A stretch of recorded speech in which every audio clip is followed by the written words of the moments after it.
여러분, 오늘 이 영상은 조금 다릅니다. 오늘은 여러분의 생명과 직결되는 이야기를 할 겁니다. 과장이 아닙니다. 이건 여러분이 오늘 저녁에 무엇을 먹을지, 내일 아침 냉장고에서 무엇을 꺼낼지, 그 선택 하나하나가 여러분 몸속에서 일어나고 있는 전쟁의 결과를 바꿀 수 있다는 이야기입니다. 건강하게 살고 싶다면 이것부터 하셔야 합니다. 값비싼 건강식품을 사는 것도 아니고 매일 새벽에 일어나서 운동을 하라는 것도 아닙니다. 이것은 훨씬 더 근본적인 것입니다. 바로 여러분의 몸속에서 지금 이 순간에도 자라고 있을 수 있는 암세포, 그 암세포에게 밥을 주는 것을 멈추는 것입니다. 지금 이 순간에도 우리 몸속에서는 암세포가 만들어지고 있습니다.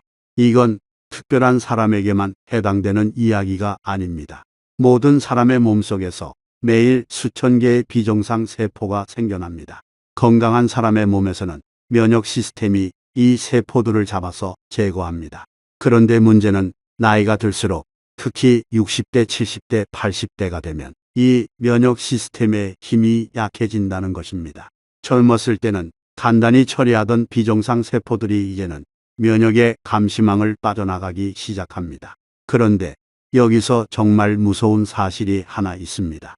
이 암세포들은 스스로 자라지 않습니다. 여러분이 먹는 음식에서 영양분을 빼앗아서 자랍니다. 그것도 보통 세포보다 훨씬 빠르게, 훨씬 탐욕스럽게 여러분이 몸에 좋다고 생각하며 먹는 바로 그 음식이 실은 암세포가 가장 좋아하는 먹이일 수 있다는 겁니다. 이 이야기를 듣고 있는 여러분 중에서 혹시 아침에 과일 주스를 드시는 분 계신가요? 혹시 소고기 국물이 몸에 좋다고 드시는 분 계신가요? 혹시 식후에 달콤한 디저트를 즐기시는 분 계신가요? 이 중 하나라도 해당된다면 오늘 이 영상을 끝까지 보셔야 합니다. 왜냐하면 여러분이 지금 하고 있는 그 행동이 여러분 몸속에 암세포를 키우고 있을 가능성이 매우 높기 때문입니다. 저는 오늘 여러분에게 5가지 음식 그룹을 알려드릴 겁니다. 이 5가지는 암세포가 가장 좋아하는 먹이입니다. 그리고 그 다음에는 암세포가 가장 싫어하는 음식들, 즉 암세포를 굶기는 음식들을 알려드릴 겁니다. 마지막으로 오늘 저녁부터 바로 실천할 수 있는 구체적인 식단까지 전부 준비했습니다. 이 영상 하나가 어쩌면 여러분의 남은 인생을 완전히 바꿀 수도 있습니다. 실제로 이 방법으로 건강을 되찾은 분의 이야기도 오늘 함께 나눌 겁니다. 시작하기 전에 채널 구독과 좋아요 버튼 누르는 것을 잊지 마십시오. 그것은 제가 비싼 약 없이 오래 건강하게 사는 비결을 계속 공유하는 데 큰 힘이 될 것입니다. 그리고 여러분이 이 영상을 어디서 보고 계신지 댓글을 남겨주시거나 건강에 관심이 있다면 숫자 1을 남겨주세요. 여러분의 건강 여정이 어디서 시작되었는지 무척 궁금합니다. 먼저 한 분의 이야기를 들려드리겠습니다. 이분의 이름은 김순자 씨, 올해 68세이십니다. 김순자 씨는 3년 전에 대장암 2기 진단을 받으셨습니다. 수술을 받으셨고 항암 치료도 받으셨습니다. 의사 선생님이 다 나았다고 하셨습니다. 김순자 씨는 안심하셨습니다. 이제 건강하게 살 수 있다고 생각하셨습니다. 그래서 김순자 씨는 건강을 위해 더 열심히 먹기 시작하셨습니다. 매일 아침 신선한 과일 주스를 갈아 드셨습니다. 점심에는 소고기 뼈를 고아 만든 국물을 드셨습니다. 간식으로는 우유와 빵을 드셨습니다. 저녁에는 가족과 함께 갈비찜이나 돼지, 불고기를 드시기도 하셨습니다. 전부 다 몸보신에 좋은 음식이라고 생각하신 거죠. 그런데 1년 뒤 정기검진에서 김순자 씨의 암이 다시 발견되었습니다. 이번에는 간으로 전이가 되어 있었습니다. 김순자 씨는 정말 충격을 받으셨습니다. 분명히 건강하게 먹었고 운동도 했고 약도 빠짐없이 드셨는데 왜 암이 다시 온 걸까? 도대체 무엇이 잘못된 걸까?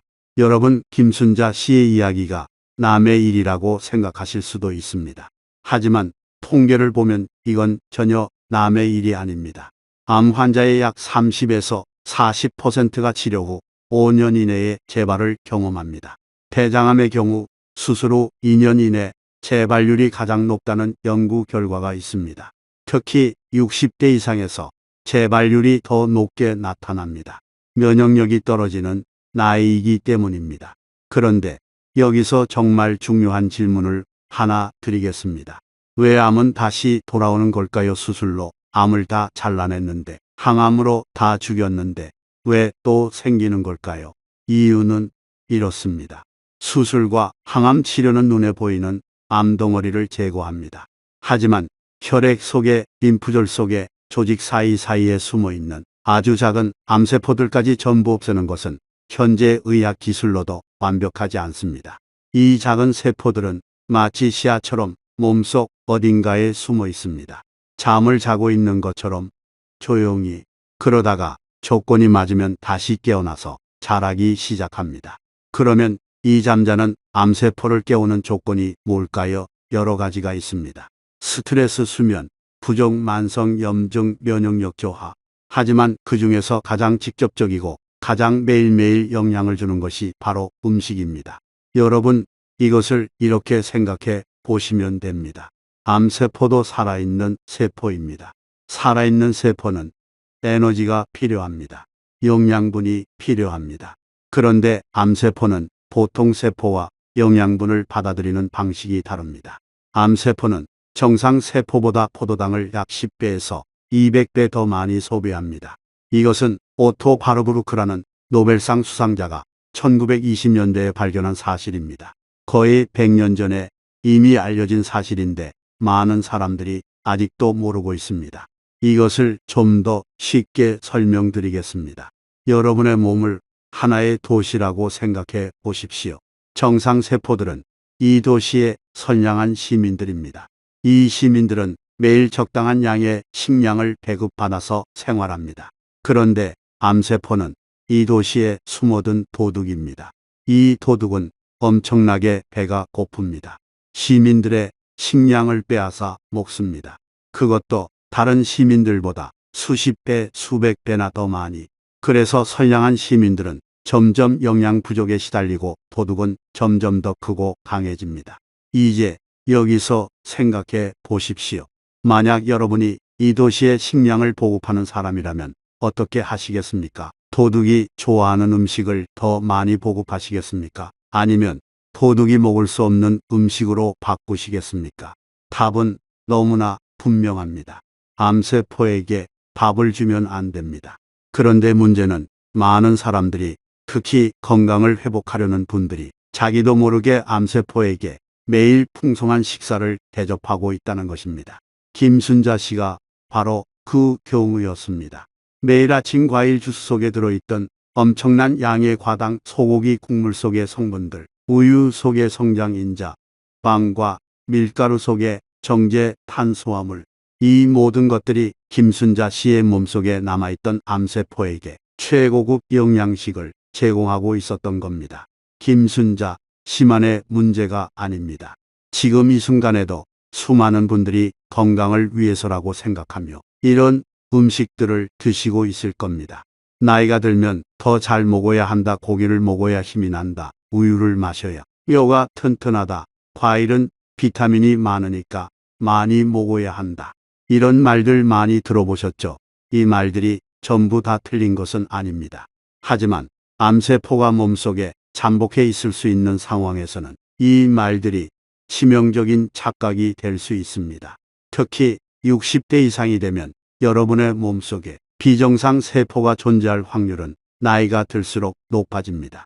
면역 시스템이 이 세포들을 완벽하게 통제하지 못할 확률도 높아집니다. 이 상황에서 암세포가 좋아하는 음식을 매일 공급한다면 그것은 마치 불이 날 수 있는 집에 매일 기름을 부어 놓는 것과 같습니다. 여러분, 지금 떠오르는 생각이 있으실 겁니다. 그러면 뭘 먹어야 하는 거지? 뭘 먹으면 안 되는 거지? 내가 지금 먹고 있는 것 중에 뭐가 문제인 거지? 걱정하지 마십시오. 지금부터 하나하나 전부 다 알려드리겠습니다. 먼저 암세포가 가장 좋아하는 5가지 음식 그룹부터 시작하겠습니다. 이 5가지를 알고 나면 여러분은 오늘부터 당장 실천할 수 있는 구체적인 변화를 시작하실 수 있습니다. 여러분, 암세포가 가장 사랑하는 음식은 단연코 설탕입니다. 앞에서 말씀드린 것처럼 암세포는 정상 세포보다 포도당을 수십 배에서 수백 배 더 많이 소비합니다. 그런데 설탕이라고 하면 많은 분들이 사탕이나 케이크만 떠올리십니다. 물론 그것도 맞지만 진짜 문제는 우리가 설탕이라고 인식하지 못하는 곳에 숨어 있는 당분입니다. 대표적인 것이 액상과당, 영어로는 HFCS라고 불리는 것입니다. 이것은 옥수수에서 추출한 아주 저렴한 감미료인데 우리가 마시는 음료수, 요구르트, 소스, 빵, 과자, 심지어 건강에 좋다고 광고하는 시리얼에까지 들어 있습니다. 이 액상과당은 몸에 들어가면 간에서 바로 처리되는데 이 과정에서 지방을 만들고 인슐린 저항성을 높이고 염증을 유발합니다. 이 세 가지는 모두 암세포가 자라기 좋은 환경을 만들어줍니다. 그런데 여기서 많은 분들이 놀라시는 부분이 있습니다. 바로 과일 주스입니다. 과일 자체는 괜찮습니다. 과일에는 섬유질이 있어서 당분의 흡수를 늦추어 줍니다. 하지만 과일을 갈아서 주스로 만들면 섬유질은 파괴되고 당분만 농축됩니다. 오렌지 주스 한 잔에는 오렌지 4~5개의 당분이 한꺼번에 들어있는 겁니다. 이것을 마시면 혈당이 급격히 치솟고 인슐린이 급격히 분비되고 암세포는 잔치를 벌이는 겁니다. 김순자 씨가 매일 아침 건강을 위해 마시던 바로 그 과일 주스.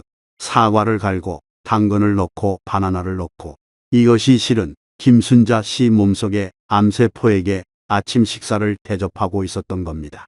건강을 위해서라는 착각이 얼마나 무서운지 아시겠습니까? 그러면 어떻게 해야 할까요? 단 것을 완전히 끊어야 하는 걸까요? 아닙니다. 완전히 끊을 필요는 없습니다. 하지만 줄여야 합니다. 그리고 형태를 바꿔야 합니다. 주스 대신 과일을 통째로 드십시오. 그것도 당분이 적은 과일, 예를 들어 블루베리, 라즈베리, 딸기 같은 베리류를 중심으로 드십시오. 베리류에는 당분은 적고 항산화 성분은 매우 풍부합니다. 이 항산화 성분이 오히려 암세포의 성장을 억제하는 역할을 합니다. 음료수는 물로 바꾸십시오. 단맛이 필요하시면 생강차나 레몬물을 드셔보십시오. 가공식품을 사실 때는 반드시 뒷면에 영양 성분표를 확인하십시오. 당류가 5g 이상이면 다시 한번 생각해 보십시오. 그 안에 들어있는 당분이 여러분의 몸에 무엇을 하는지. 설탕과 액상과당은 암세포의 주식입니다. 이것을 줄이는 것만으로도 여러분은 암세포에게 공급되는 에너지의 상당 부분을 차단하는 것입니다. 두 번째는 정제 탄수화물입니다. 흰 밀가루, 흰 쌀밥, 흰 빵, 흰면. 이런 식품들은 가공 과정에서 섬유질과 영양소가 거의 다 제거되어 있습니다. 남아있는 것은 거의 순수한 전분, 즉 포도당 덩어리입니다. 이런 음식을 먹으면 몸에서 무슨 일이 일어날까요? 혈당이 매우 빠르게 올라갑니다. 혈당이 빠르게 올라가면 인슐린이 대량으로 분비됩니다. 그런데 인슐린은 단순히 혈당을 조절하는 호르몬이 아닙니다. 인슐린은 세포의 성장을 촉진하는 호르몬이기도 합니다. 정상 세포의 성장도 촉진하지만 암세포의 성장도 촉진합니다. 인슐린이 많이 분비되면 IGF-1이라는 성장 인자도 증가하는데, 이 IGF-1은 암세포의 증식을 직접적으로 자극하는 것으로 알려져 있습니다. 쉽게 말씀드리면 흰 밀가루로 만든 빵을 먹을 때마다, 흰 쌀밥을 먹을 때마다, 라면을 먹을 때마다 여러분의 몸속에서는 인슐린과 IGF-1이라는 성장 신호가 발사됩니다. 이 신호는 정상 세포에게도 가지만 암세포에게도 갑니다. 암세포는 이 신호를 받으면 더 활발하게 분열하고 더 빠르게 자랍니다. 많은 분들이 밥은 한국인의 주식인데 어떡하냐고 걱정하실 겁니다. 밥을 완전히 끊으라는 것이 아닙니다. 하지만 흰 쌀밥 대신 잡곡밥으로 바꾸십시오. 현미, 보리, 귀리, 수수, 홍콩을 섞은 잡곡밥은 식이섬유가 풍부해서 혈당이 천천히 올라갑니다. 같은 양의 밥을 먹어도 인슐린 분비량이 확연히 다릅니다. 빵이 드시고 싶으시면 통밀빵을 선택하십시오. 면이 드시고 싶으시면 메밀면이나 현미면을 선택하십시오. 이런 작은 선택의 변화가 여러분 몸속 암세포에게 보내는 성장 신호를 크게 줄여줍니다. 그리고 한 가지 더 중요한 것이 있습니다. 식사 순서입니다. 밥을 먼저 먹고 반찬을 먹는 것보다 채소를 먼저 먹고 단백질을 먹은 다음 마지막에 탄수화물을 먹는 것이 혈당 상승을 훨씬 완만하게 만듭니다. 같은 음식을 먹어도 먹는 순서만 바꾸면 혈당 반응이 달라진다는 연구 결과들이 많이 나와 있습니다. 이것은 오늘 저녁부터 바로 실천하실 수 있는 것입니다. 세 번째는 붉은 고기와 가공육입니다. 소고기, 돼지고기 같은 붉은 고기 그리고 햄, 소시지, 베이컨 같은 가공육. 이것에 대해서는 이미 세계보건기구 WHO가 명확한 입장을 밝힌 바 있습니다. 가공육은 1군 발암물질로 분류되어 있습니다. 1군이라는 것은 인체에 암을 유발한다는 충분한 과학적 근거가 있다는 뜻입니다. 이것은 담배 성명과 같은 등급입니다. 붉은 고기는 2A군 즉 인체에 암을 유발할 가능성이 높은 물질로 분류되어 있습니다. 많은 분들이 이 사실을 알고 나서도 그래도 고기를 먹어야 힘이 나지 않느냐, 단백질은 어디서 얻느냐고 말씀하십니다. 맞습니다. 단백질은 매우 중요합니다. 특히 나이가 드시면 근육이 줄어들기 때문에 단백질 섭취는 오히려 더 중요해집니다. 하지만 단백질의 공급원을 붉은 고기에만 의존할 필요가 전혀 없습니다. 붉은 고기의 문제가 무엇인지 좀 더 설명드리겠습니다. 붉은 고기에는 햄이라는 형태의 철분이 풍부합니다. 이 햄철분은 장내에서 니트로소 화합물이라는 발암물질의 생성을 촉진합니다. 또한 붉은 고기를 고온에서 구울 때 헤테로사이클릭아민과 다환, 방향적 탄화수소라는 발암물질이 생성됩니다. 이름이 어렵지요. 쉽게 말하면 고기를 센 불에 구울 때 생기는 그 탄 부분, 그 얼린 부분에 암을 유발하는 물질이 집중되어 있다는 것입니다. 가공육은 더 심각합니다. 햄, 소시지, 베이컨에는 아질산 나트륨이라는 발색제가 들어 있습니다. 이것이 위장에서 니트로사민이라는 강력한 발암물질로 변환됩니다. 우리가 편의점에서 쉽게 사 먹는 그 삼각김밥 속 햄, 라면에 넣는 소시지, 아침에 먹는 베이컨, 이 모든 것들이 발암물질을 매일 공급하고 있는 것입니다. 김순자 씨가 건강을 위해 끓여 먹던 소고기 뼈 국물, 여기에도 문제가 있었습니다. 장시간 끓인 뼈 국물에는 중금속이 용출될 수 있고 붉은 고기의 성분들이 농축됩니다. 보양식이라는 착각이 김순자 씨의 건강을 대려 해치고 있었던 것입니다. 그러면 단백질은 어디서 얻어야 할까요? 훌륭한 대안이 많이 있습니다. 생선, 특히 연어, 고등어, 정어리 같은 등푸른 생선은 양질의 단백질과 함께 오메가3 지방산을 제공합니다. 이 오메가3은 염증을 줄이는 효과가 있어서 암세포가 자라기 어려운 환경을 만들어줍니다. 두부도 훌륭한 단백질 공급원입니다. 콩에서 만든 두부는 단백질이 풍부할 뿐만 아니라 이소플라본이라는 성분이 들어있어서 항암 효과가 있다는 연구 결과들이 있습니다. 콩류, 렌틸콩, 병아리콩, 검은콩도 훌륭한 단백질 공급원입니다. 계란도 좋습니다. 닭가슴살도 붉은 고기보다 훨씬 안전한 선택입니다. 완전히 고기를 끊으라는 것이 아닙니다. 하지만 주 3회 이상 드시던 붉은 고기를 주 1회 이하로 줄이시고 가공육은 가능하면 완전히 피하시는 것이 좋겠습니다. 대신 그 자리를 생선, 두부, 콩류, 계란으로 채우십시오. 여러분의 몸은 같은 양의 단백질을 얻으면서 암세포에게는 훨씬 적은 먹이를 주게 됩니다. 네 번째는 유제품입니다. 우유, 치즈, 버터, 요구르트. 이것은 많은 분들에게 가장 충격적인 부분일 수 있습니다. 왜냐하면 우리는 어릴 때부터 우유가 완전식품이라고, 뼈를 튼튼하게 하려면 우유를 마셔야 한다고 배워왔기 때문입니다. 물론 우유에 칼슘이 풍부한 것은 사실입니다. 하지만 우유에는 칼슘 말고 다른 것들도 들어 있습니다. 그중 가장 문제가 되는 것이 IGF-1입니다. 앞에서 정제 탄수화물 이야기할 때 잠깐 언급했던 그 성장인자입니다. 우유는 본래 송아지를 빠르게 성장시키기 위한 음식입니다. 그래서 우유에는 성장을 촉진하는 호르몬과 성장인자가 풍부하게 들어 있습니다. 이것이 송아지에게는 필요한 것이지만 성인 인간에게, 특히 암세포가 몸속에 있을 수 있는 사람에게는 위험할 수 있습니다. 여러 연구에서 유제품 섭취와 특정 암, 특히 전립선암, 유방암 사이의 관련성이 보고되고 있습니다. 유제품을 많이 섭취하는 사람들에게서 이런 암의 발생률이 더 높게 나타난다는 역학 연구들이 있습니다. 모든 연구가 같은 결론을 내리는 것은 아니지만 적어도 주의가 필요한 수준의 증거는 충분히 쌓여 있습니다. 또한 유제품에는 카제인이라는 단백질이 풍부합니다. 카제인은 소화 과정에서 카서모르핀이라는 물질을 만들어내는데 이것이 몸속 염증 반응을 증가시킬 수 있다는 연구가 있습니다. 만성염증은 암세포가 자라기 좋은 환경을 만들어준다고 앞에서 이미 말씀드렸습니다. 그러면 칼슘은 어디서 얻어야 하느냐고요? 의외로 우유 말고도 칼슘이 풍부한 음식은 많습니다. 브로콜리, 케일, 청경채 같은 푸른 잎채소에 칼슘이 풍부합니다. 두부를 만들 때 사용하는 응고제에도 칼슘이 많이 들어 있습니다. 참깨, 아몬드, 작은 생선을 뼈째 먹는 것도 좋은 방법입니다. 이런 식품들은 칼슘을 제공하면서도 IGF-1이나 카제인 같은 문제 성분이 없습니다.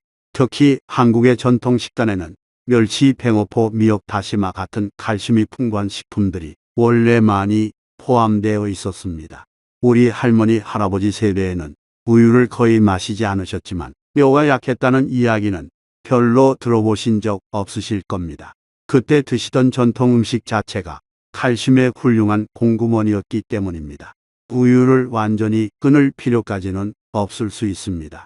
하지만 매일 한두 잔씩 드시던 것을 줄이시고 대신 칼슘이 풍부한 채소와 해산물, 두부를 더 드시는 방향으로 바꾸시는 것을 권합니다. 특히 암병력이 있으신 분이라면 유제품 섭취를 최소화하시는 것이 현명한 선택일 수 있습니다. 다섯 번째는 고온에서 조리한 기름과 튀김 음식입니다. 이것은 음식의 종류뿐만 아니라 조리 방법의 문제이기도 합니다. 기름을 높은 온도로 가열하면 어떤 일이 일어날까요? 기름의 분자 구조가 변합니다. 특히 식물성 기름을 고온에서 가열하면 트랜스 지방이 생성됩니다.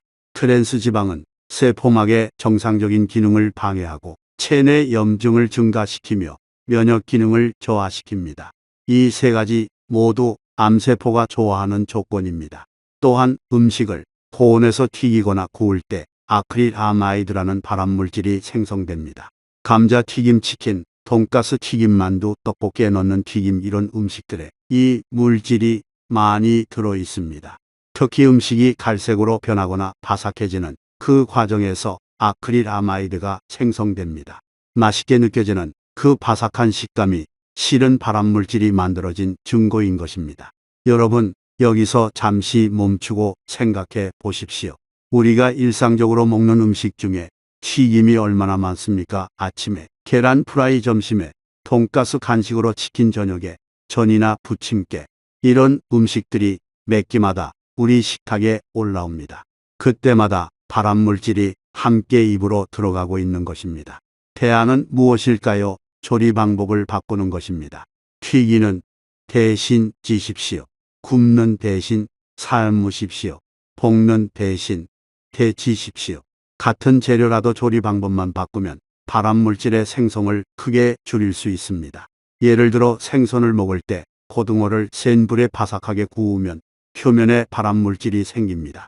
하지만 같은 고등어를 찜으로 하면 맛도 있으면서 발암물질은 거의 생기지 않습니다. 채소도 마찬가지입니다. 기름에 볶는 것보다 살짝 데치거나 쪄서 먹는 것이 훨씬 안전합니다. 기름을 사용해야 할 때는 올리브 오일을 저온에서 사용하거나 들기름이나 참기름을 마지막에 살짝 뿌리는 정도로 사용하는 것이 좋습니다. 기름을 고온에서 가열하는 조리법은 최대한 줄이시는 것이 좋겠습니다. 자, 여기까지가 암세포가 좋아하는 5가지 음식 그룹입니다. 정리하면 설탕과 액상, 과당, 정제, 탄수화물과 흰 밀가루, 붉은 고기와 가공육, 유제품, 고온 조리, 기름과 튀김, 이 5가지를 줄이는 것만으로도 여러분은 암세포에게 공급되는 에너지와 성장 신호를 크게 차단할 수 있습니다. 지금 이 영상을 보시면서 여러분의 냉장고에 이런 음식들이 얼마나 있는지 한번 떠올려 보십시오. 아마 상당히 많을 것입니다. 괜찮습니다. 지금부터 바꾸면 됩니다. 오늘부터 하나씩 줄여나가면 됩니다. 완벽할 필요는 없습니다. 방향만 바꾸면 됩니다. 여러분, 지금까지 무서운 이야기를 많이 했습니다. 하지만 여기서부터가 진짜 희망의 이야기입니다. 암세포에게 밥을 주지 않는 것도 중요하지만 더 중요한 것이 있습니다. 바로 암세포가 싫어하는 환경을 만드는 것입니다. 우리 몸의 면역 시스템을 강화하고 염증을 줄이고 항산화 물질로 몸을 채우는 것. 이것이 암세포를 굶기는 진짜 전략입니다. 먼저 십자화과 채소에 대해 이야기하겠습니다.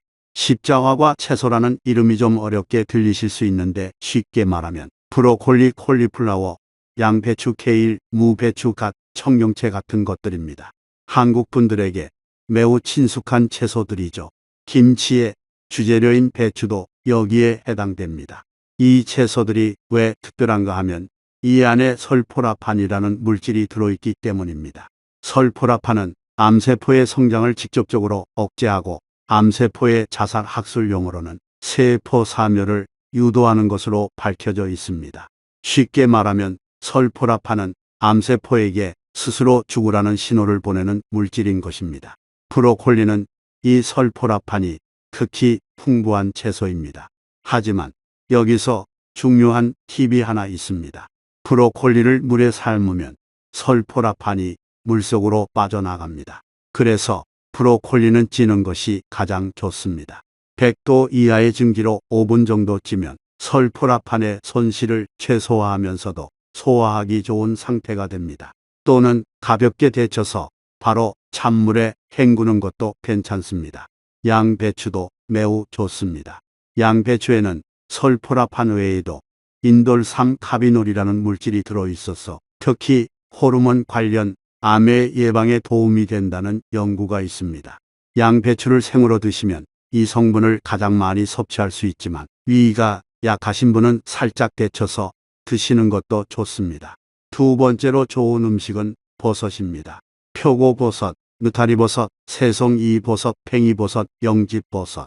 버섯에는 베타글루칸이라는 다당류가 풍부합니다. 이 베타글루칸은 우리 몸의 면역세포, 특히 NK세포라고 불리는 자연살해세포를 활성화시킵니다. NK세포는 암세포를 직접 공격해서 죽이는 면역세포입니다. 즉, 버섯을 먹으면 여러분 몸속의 암세포 사냥꾼들이 더 활발하게 활동하게 되는 것입니다. 특히 표고버섯에는 렌틴안이라는 물질이 있는데 이것은 일본에서 실제로 항암 보조 치료제로 사용되고 있을 정도입니다. 일반 식탁에서 쉽게 접할 수 있는 음식이 항암 효과가 있다니 놀랍지 않습니까? 버섯을 드실 때는 살짝 볶거나 국에 넣거나 찜으로 드시는 것이 좋습니다. 고온에서 바삭하게 튀기는 것은 앞에서 말씀드린 이유로 피하시는 것이 좋겠습니다. 세 번째는 토마토입니다. 토마토에는 라이코펜이라는 강력한 항산화 물질이 들어있습니다. 라이코펜은 특히 전립선암 예방에 효과가 있다는 연구 결과가 많이 있습니다. 그런데 토마토에 대해서 재미있는 사실이 하나 있습니다. 토마토는 생으로 먹는 것보다 익혀서 먹는 것이 라이코펜 흡수율이 훨씬 높습니다. 생토마토의 라이코펜 흡수율은 약 4%인 반면 익힌 토마토는 약 40%까지 흡수됩니다. 약 10배 차이가 나는 것입니다. 그래서 토마토는 약한 불에 올리브 오일을 살짝 두르고 천천히 익혀서 먹거나 토마토 소스 형태로 요리에 넣어 먹는 것이 가장 좋습니다. 이탈리아 사람들이 토마토 소스를 많이 먹는 것과 이탈리아의 전립선암 발생률이 상대적으로 낮은 것 사이에 관련이 있다는 역학 연구도 있습니다. 네 번째는 콩류입니다. 대두 검은콩, 렌틸콩, 병아리콩, 강낭콩. 콩류에는 양질의 식물성 단백질이 풍부할 뿐만 아니라 사포닌, 이소플라본 프로테아제 억제제 같은 항암 성분이 들어있습니다. 특히 대두의 이소플라본은 유방암 예방에 도움이 된다는 연구가 많이 있습니다. 예전에는 이소플라본이 에스트로겐과 비슷한 구조를 가지고 있어서 유방암에 나쁠 수 있다는 우려가 있었지만 최근의 대규모 연구들은 오히려 대두식품이 유방암 위험을 낮춘다는 결론을 내리고 있습니다. 두부, 된장, 청국장, 콩나물, 두유 이런 콩 가공식품들은 한국인의 식탁에 원래부터 있었던 것들입니다. 우리 전통 식단에 이런 건강한 식품들이 이미 풍부하게 포함되어 있었다는 것은 우리 조상들의 지혜가 실은 현대 과학의 연구 결과와 일치한다는 뜻이기도 합니다. 다섯 번째는 마늘과 양파입니다. 마늘에는 알리신이라는 물질이 있는데 이 알리신이 강력한 항산화 작용과 항염증 작용을 합니다. 여러 연구에서 마늘을 규칙적으로 섭취하는 사람들에게서 위암, 대장암의 발생률이 낮게 나타났습니다.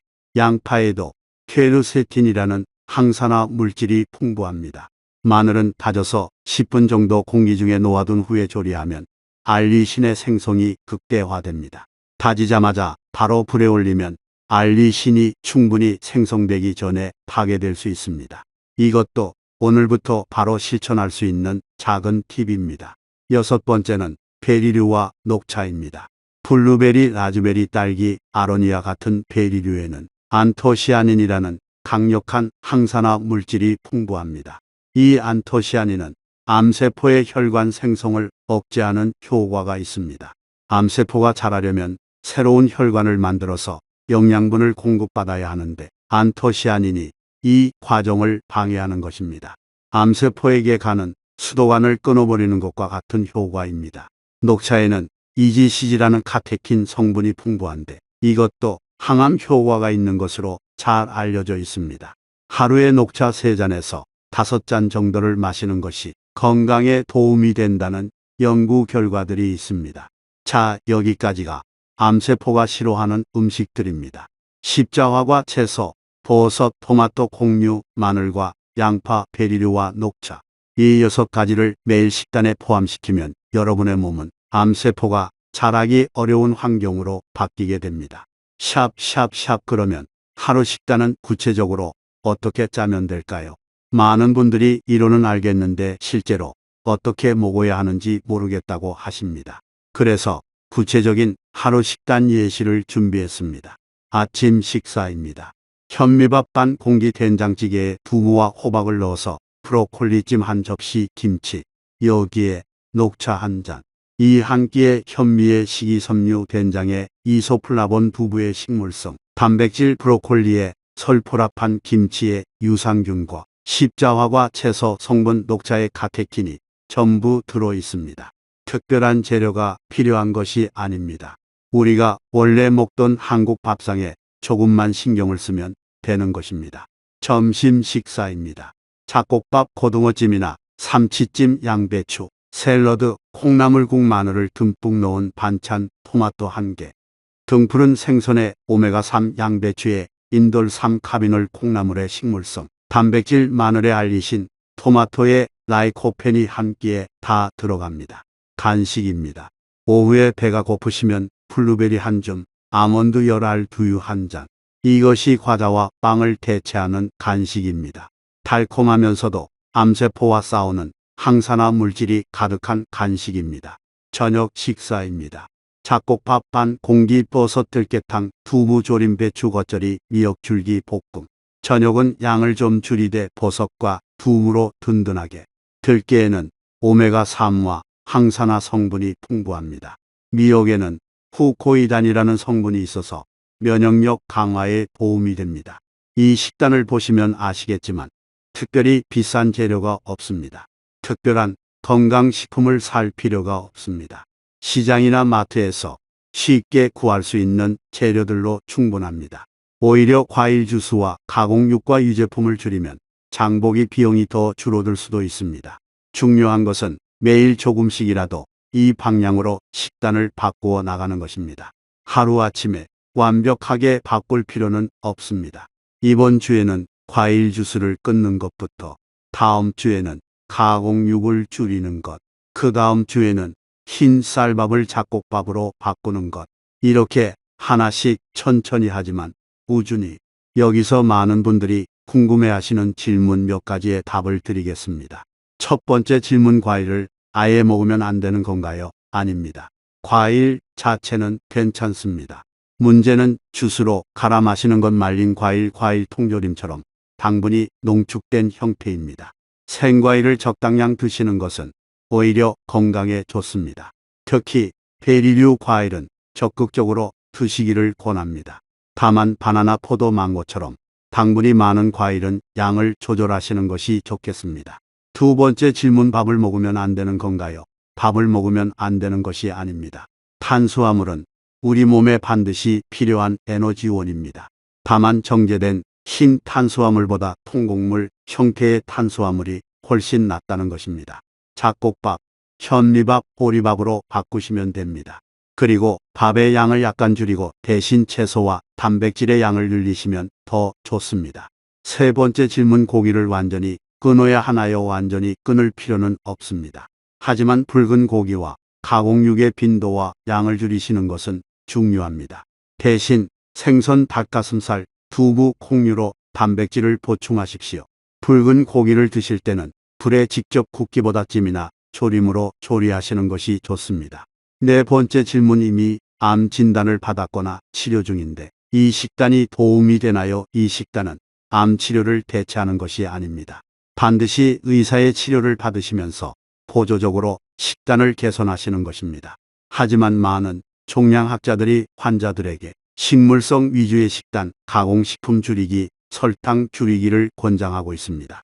식단의 변화가 치료 효과를 높이고 재발률을 낮추는 데 도움이 된다는 연구 결과들이 계속 나오고 있기 때문입니다.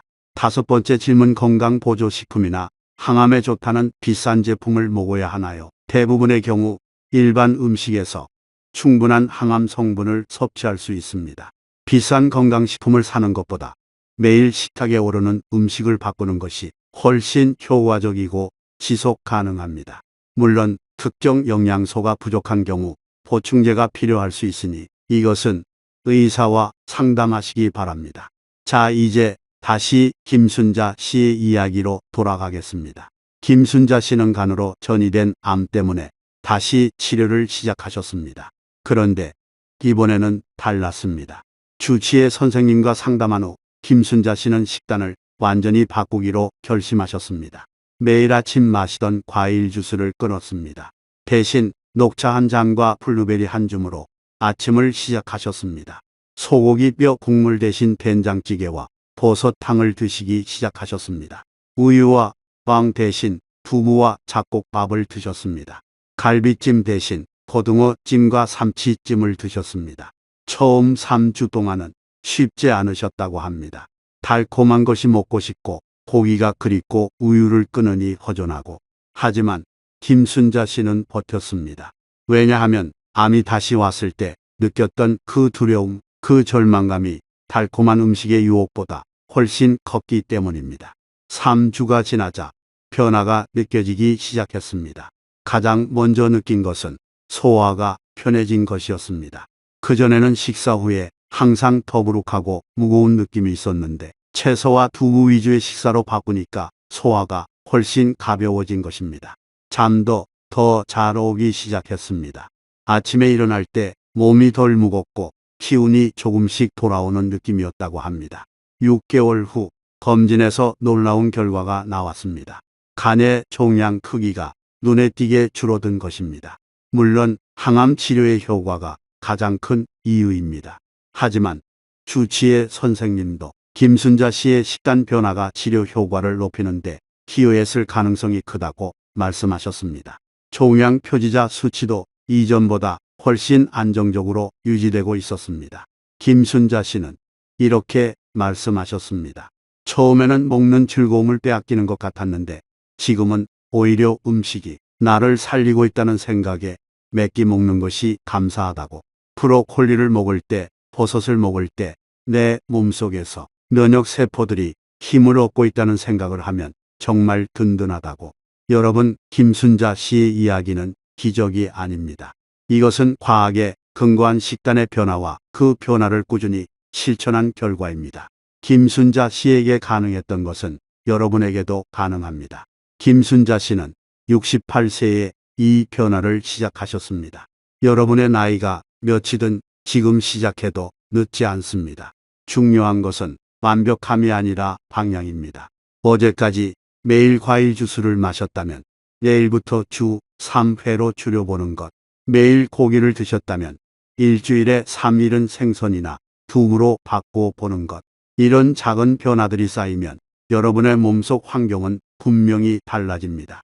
암세포가 자라기 어려운 환경, 면역세포가 활발하게 활동하는 환경으로 여러분이 맺게 하는 선택이 곧 여러분의 건강을 결정합니다. 숟가락을 들 때마다, 젓가락으로 반찬을 집을 때마다 여러분은 여러분 몸속의 전쟁에서 어느 편에 설 것인지를 선택하고 있는 것입니다. 암세포 편에 설 것인가, 면역세포 편에 설 것인가. 이 선택의 힘은 전적으로 여러분에게 있습니다. 앞에서 여러 번 말씀드렸지만 조리 방법의 중요성을 한 번 더 강조하겠습니다. 같은 재료라도 어떻게 요리하느냐에 따라 그것이 약이 될 수도 있고 독이 될 수도 있습니다. 가장 좋은 조리 방법은 찜입니다. 증기로 찌는 것은 영양소의 파괴를 최소화하면서도 발암물질의 생성이 거의 없습니다. 생선찜, 채소찜, 계란찜 이런 음식들은 맛도 좋고 건강에도 좋습니다. 그 다음으로 좋은 것이 삶기와 끓이기입니다. 된장찌개, 채소국, 버섯탕 같은 국물 요리는 한국인에게 매우 익숙한 조리법이면서도 건강에 좋은 방법입니다. 다만 국물에 소금이 너무 많이 들어가지 않도록 주의하시는 것이 좋겠습니다. 과도한 나트륨도 위암의 위험 요인이 됩니다. 데치기도 좋은 방법입니다. 채소를 살짝 데쳐서 참기름이나 들기름을 약간만 뿌려 먹는 나물 반찬. 이것이야말로 한국의 전통 조리법이 현대 영양학과 완벽하게 맞아떨어지는 대표적인 예입니다. 반면에 피해야 할 조리법은 고온에서 오래 튀기는 것, 숯불에 직접 굽는 것, 기름에 볶으면서 센 불로 오래 조리하는 것입니다. 이런 조리법은 맛은 좋을 수 있지만 발암물질을 생성한다는 대가가 따릅니다. 특히 한국에서 인기 있는 삼겹살, 구이에 대해 한 말씀 드리겠습니다. 삼겹살은 지방 함량이 높은 붉은 고기이고 이것을 숯불에 직접 구우면 발암물질이 상당량 생성됩니다. 삼겹살 구이를 완전히 포기할 필요는 없지만 빈도를 줄이시고 구울 때 기름이 직접 불에 떨어지지 않도록 하시며 반드시 상추, 깻잎, 마늘 같은 채소와 함께 드시는 것이 좋습니다. 상추와 깻잎에 들어있는 엽록소와 항산화 물질이 발암 물질의 영향을 일부 줄여주는 효과가 있습니다. 식단 외에도 암세포를 억제하는 데 도움이 되는 생활 습관들을 몇 가지 더 알려드리겠습니다. 첫째, 식사 시간을 규칙적으로 하십시오. 불규칙한 식사는 혈당의 급격한 변동을 유발하고 이것은 인슐린의 과다 분비를 가져옵니다. 가능하면 매일 비슷한 시간에 식사를 하시고 저녁 식사는 취침 3시간 전까지 마치시는 것이 좋습니다. 둘째, 천천히 드십시오. 음식을 빨리 먹으면 혈당이 더 빠르게 올라갑니다.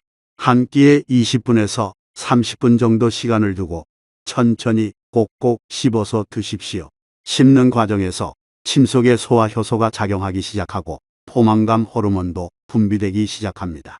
그래서 같은 양을 먹어도 천천히 먹으면 더 빨리 배부르고 혈당 상승도 완만해집니다. 셋째, 물을 충분히 마시십시오. 하루에 최소 1.5리터에서 2리터의 물을 마시는 것이 좋습니다. 물은 우리 몸에 노폐물을 배출하고 세포의 정상적인 기능을 유지하는 데 필수적입니다. 다만 식사 중에 물을 너무 많이 마시면 소화액이 희석되어 소화가 잘 안 될 수 있으니 식사 30분 전이나 식사 1시간 후에 마시는 것이 좋습니다. 넷째, 적당한 운동을 하십시오. 매일 30분 정도 걷는 것만으로도 면역력 향상, 혈당 조절, 스트레스 감소에 큰 도움이 됩니다. 무리한 운동이 아니라 산책이나 가벼운 체조 정도면 충분합니다. 운동은 면역세포의 활동을 촉진하고 만성염증을 줄이는 효과가 있습니다. 다섯째, 스트레스를 관리하십시오. 만성 스트레스는 코르티솔이라는 호르몬을 증가시키고 이 코르티솔은 면역 기능을 억제합니다. 명상, 심호흡 좋아하는 취미활동, 가족과의 대화, 자연 속에서의 산책, 이런 것들이 스트레스를 줄이는데 도움이 됩니다. 여러분, 이 모든 것들을 한꺼번에 다 하려고 하지 마십시오. 하나부터 시작하십시오. 이번 주에는 아침에 과일 주스 대신 녹차를 마시는 것부터, 다음 주에는 저녁 반찬에 브로콜리찜을 하나 추가하는 것, 그 다음 주에는 흰 쌀밥을 잡곡밥으로 바꾸는 것, 이렇게 하나씩 변화를 쌓아가다 보면 한두 달 후에는 여러분의 식탁이 완전히 달라져 있을 것입니다. 그리고 그 달라진 식탁이 여러분의 건강을 지켜줄 것입니다. 여러분, 오늘 정말 긴 시간 함께 해주셨습니다. 여기까지 들어주신 여러분에게 진심으로 감사드립니다. 마지막으로 오늘 이야기의 핵심을 한번 정리해 드리겠습니다. 첫째, 암세포는 우리 몸속에서 음식으로부터 에너지를 얻어 자랍니다. 암세포가 좋아하는 음식을 줄이면 암세포의 성장을 늦출 수 있습니다. 설탕, 액상, 과당, 정제, 탄수화물, 붉은 고기와 가공육, 유제품, 고온 튀김 음식, 이 5가지를 줄이는 것이 첫걸음입니다. 둘째, 암세포가 싫어하는 음식을 먹으면 우리 면역 시스템이 강해지고 암세포가 자라기 어려운 환경이 만들어집니다. 십자화과 채소, 버섯, 토마토, 콩류, 마늘과 양파, 베리류와 녹차, 이 6가지를 매일 식탁에 올리는 것이 두 번째 걸음입니다. 셋째, 무엇을 먹느냐만큼 어떻게 요리하느냐도 중요합니다. 찌기, 삶기, 데치기를 중심으로 하고 고온 튀김과 직화 구이는 줄이는 것이 세 번째 걸음입니다. 이 3가지를 기억하시면 됩니다. 복잡하지 않습니다. 비싸지 않습니다. 특별한 능력이 필요하지 않습니다. 오늘 저녁 냉장고를 여는 것, 그것이 시작입니다. 여러분, 암이라는 단어는 정말 무섭습니다. 그 단어를 들으면 누구나 두려워집니다. 하지만 저는 오늘 여러분에게 이것을 말씀드리고 싶습니다.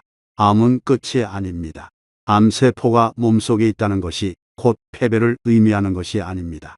왜냐하면 여러분에게는 선택의 힘이 있기 때문입니다. 매일 3번 식탁 앞에 앉을 때마다 여러분은 선택할 수 있습니다. 암세포에게 밥을 줄 것인가, 면역세포에게 힘을 줄 것인가. 이 선택은 거창한 것이 아닙니다.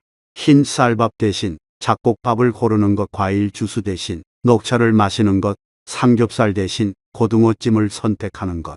이 작은 선택들이 모여서 여러분의 몸속 환경을 바꾸고 여러분의 건강을 지키고 여러분의 삶을 연장합니다. 오늘 이 영상을 다 보시고 나면 딱 한 가지만 해주십시오. 냉장고를 여십시오. 그리고 오늘 이야기한 5가지 음식 그룹에 해당하는 것들을 한번 살펴보십시오. 과일 주스가 있습니까? 가공육이 있습니까? 우유가 있습니까? 흰빵이 있습니까? 이것들을 당장 다 버리라는 것이 아닙니다. 하지만 알고 계셔야 합니다. 이것들이 여러분의 몸속에서 무엇을 하고 있는지. 그리고 다음 장보기 때 브로콜리를 하나 더 사보십시오. 두부를 한 모 더 사보십시오. 블루베리를 한 팩 사보십시오. 잡곡을 한 봉지 사보십시오. 이 작은 변화가 시작입니다. 이 영상이 도움이 되셨다면 부디 좋아요 버튼을 눌러주십시오. 좋아요 하나가 이런 건강 정보를 더 많은 분들에게 전달하는데 정말 큰 힘이 됩니다. 유튜브 알고리즘이 여러분의 좋아요를 보고 이 영상이 필요한 다른 분들에게 추천하게 됩니다. 그리고 아직 구독을 하지 않으셨다면 구독 버튼과 알림 설정을 꼭 눌러주십시오. 저는 이 채널에서 비싼 약이나 건강식품 없이도 건강하게 오래 사는 방법을 계속 나누고 있습니다. 다음 영상에서는 암세포를 억제하는 향신료와 허브에 대해 깊이 다룰 예정입니다. 구독하시면 그 영상이 올라올 때 바로 알림을 받으실 수 있습니다. 이 영상을 여러분의 부모님, 형제자매, 배우자, 친구에게 꼭 공유해 주십시오. 특히 60세 이상이신 분들, 암 가족력이 있으신 분들, 현재 암과 싸우고 계신 분들에게 이 정보가 전달되어야 합니다. 여러분이 공유 버튼 하나를 누르는 그 행동이 누군가의 건강을, 어쩌면 누군가의 생명을 바꿀 수도 있습니다. 댓글도 꼭 남겨주십시오. 오늘 이 영상을 보고 가장 먼저 바꾸실 음식이 무엇인지, 혹은 여러분이 실천하고 계시는 건강 식단이 있다면 그것을 댓글로 나눠주십시오. 여러분의 댓글 하나하나가 다른 시청자분들에게 동기부여가 되고 저에게도 더 좋은 영상을 만들 힘이 됩니다. 그리고 이 영상을 저장해 두십시오. 나중에 장 보러 갈 때 혹은 식단을 짤 때 다시 꺼내 보시면 도움이 될 것입니다. 저장 버튼은 영상 아래 공유 버튼 옆에 있습니다. 여러분, 우리는 혼자가 아닙니다. 건강을 지키려는 이 여정에서 여러분은 혼자 걸어가는 것이 아닙니다. 지금 이 영상을 보고 있는 수많은 분들이 여러분과 같은 걱정을 하고 있고 같은 희망을 가지고 있고 같은 변화를 시작하려 하고 있습니다. 이 댓글창이 그 증거입니다. 여기서 서로의 경험을 나누고 서로를 격려하고 함께 건강한 삶을 향해 나아가는 공간이 되었으면 좋겠습니다. 마지막으로 이 말씀을 드리며 마치겠습니다. 여러분의 몸은 여러분이 먹는 것으로 만들어집니다. 오늘 여러분이 먹는 한 끼가 내일의 건강을 만듭니다. 오늘의 작은 선택이 1년 후, 5년 후, 10년 후에 여러분을 결정합니다. 지금 시작하십시오. 오늘 이 영상을 본 바로 오늘부터 여러분의 건강한 내일을 진심으로 응원합니다. 다음 영상에서 다시 뵙겠습니다. 감사합니다.